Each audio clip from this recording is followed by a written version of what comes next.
You know what's great about today, Paul Thurrott? Yeah, it's the end of the week and we have Monday off. Oh, yeah, that's right. Yep. Nice. Oh, man. So, build came, build gone, and And now Google there's adds the search great viewing. generative AI is to preview. I Least gotta go surprising. back and watch some sessions now. Yeah, actually, that's You probably the know? more important thing is figure out what is actually the stuff that's coming in the near future that has more relevance than what they do on stage. Yeah. They also did not announce, but put out statements, I guess, or whatever, that like the unzipping of like tar, WinRAR, and all that stuff, that's not coming for a little bit. And So so, a lot of what they announced is clearly 23H2, right? They'll yes. start testing it in the Insider program next month, and it Yep. will. There's a lot of stuff like that. The taskbar stuff they talked about. This is one thing when it came to it's just perfect for the Windows group, right? When it came to all of the Azure AI stuff, they were, they weren't always like, here's the date, but they were like, coming in the next few weeks, coming in the next few months, coming Mm-hmm. by the end of the year. There were timelines. When it came to the Windows announcements, it was like, Okay. it's like, okay. So yeah. So I tried to go down this avenue yesterday. Maybe I'll try it today, Mm-hmm. because it's been fascinating to me to see how different people's reactions are to these keynotes. Coming off of Google, Mm-hmm. I looked at the day one stuff from Microsoft and I thought they could have tightened this up a little bit. There's Yeah. also a Microsoft kind of preponderance of product names that I don't think is necessary. Um, Everything has to have a freaking name. I Yeah. and I refer to this sarcastically as a licensable moment, which is I think what we need to be worried about with these things, Mm. which is that every one of these things has a dollar sign attached to it too. Yeah. Anyway, I guess my point is I thought it should have been tightened up a lot, and it was just too much. And we can debate the way that Apple and Google do marketing keynotes and Microsoft does half and half kind of, there's a lot of, very developer heavy, which I think developers are like, yeah, that's what I want. And it's like, yeah, okay. But there could be a marketing keynote and then a developer keynote, I mean, and there sort of was in a way. Mm-hmm. It was a keynote. There were three keynotes on Monday, really. There was the Yusuf Mehdi with Satya Nadella. Yep. There was, what's his name? Kevin Scott, the CTO, with the guy from OpenAI, and then there was Scott Go, which is kind of coding and whatever. And I don't know, I just it's a little much. Anyway, Mm-hmm. I talked to Richard Campbell, .NET guy, obviously, and Windows Weekly, and he was like, "This is the best keynote they've had in recent memory, or in forever." And I'm like, Mm-hmm. Was it? I don't know, but that's what I mean. Like, I feel like everyone. Maybe it depends on where you're coming from. So, like, Yeah. what you watch, Yep. did you not find day one like a slog to get through? Like, I mean, Well, I could probably describe every build keynote as a slog to get through yeah, because there's always that we need to talk about how great we are. We are the leaders, and for many years, they really weren't leading in anything. They were just sort of the yeah, company that continued to do stuff that was vaguely interesting that kept us along.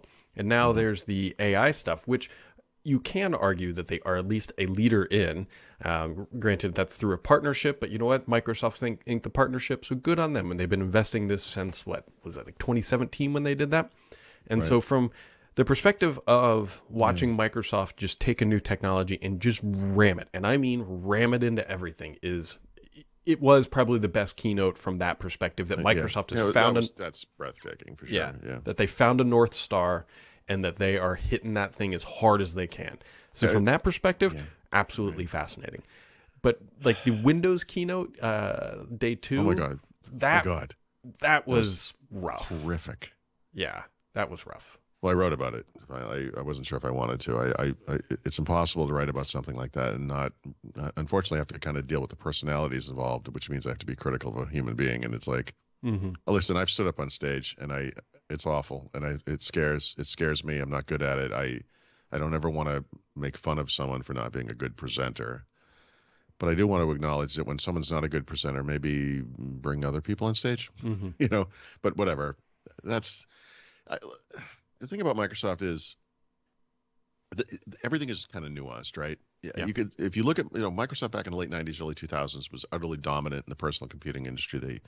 They were it. It was Microsoft and everything else.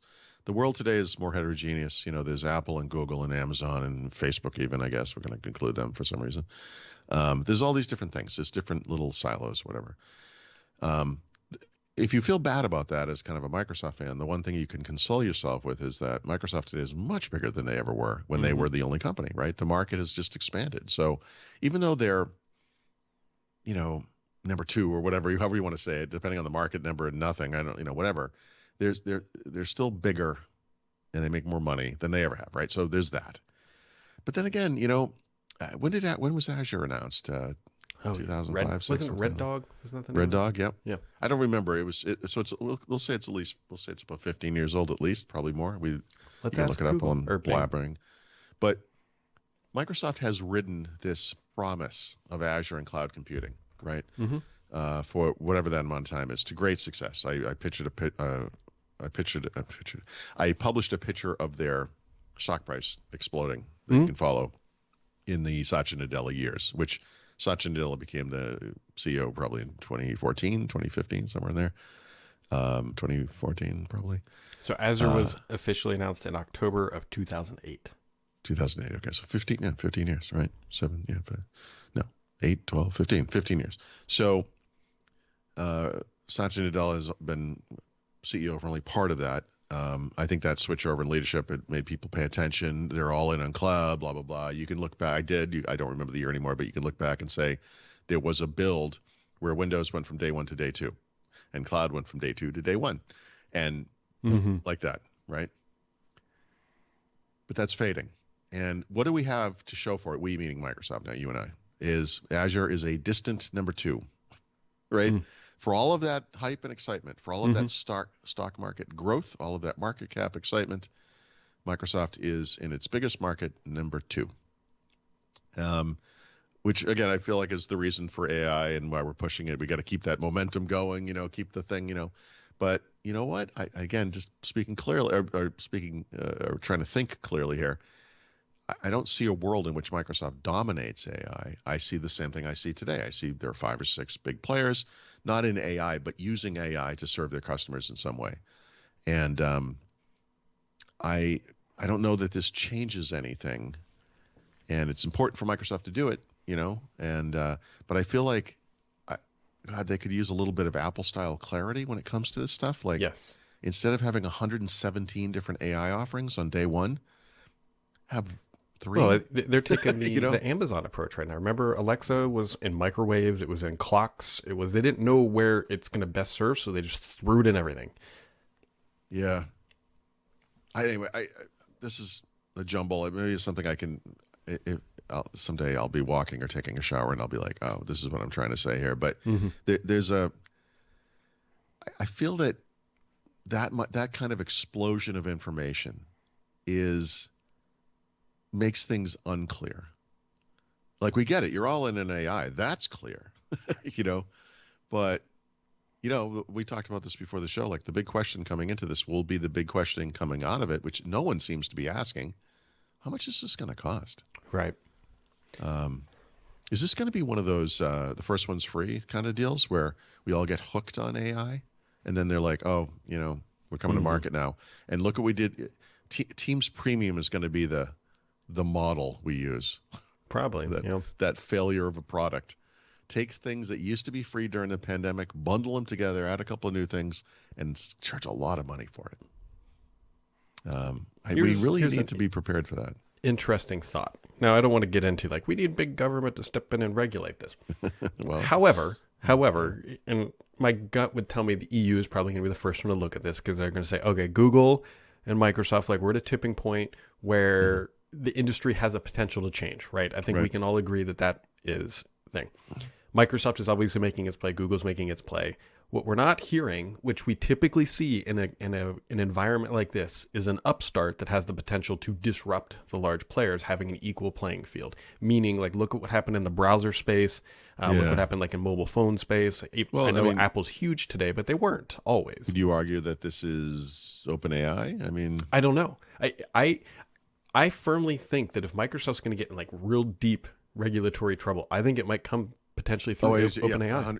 Yes, I agree with that. In fact, this is the wrong political climate in the United States for this, because now the government is just going after big tech. So anything new, it's like, we're going to leave everything that happens sitting there, but anything that happens now, we're going to pay attention to. And it's like, guys, that's not smart. Because here, this isn't a perfect analogy, but you'll see the parallels here. It's like Facebook when they bought Instagram. It's like, okay, we can't compete with that thing over there. So rather than let it flourish and become its own thing, we're going to buy it.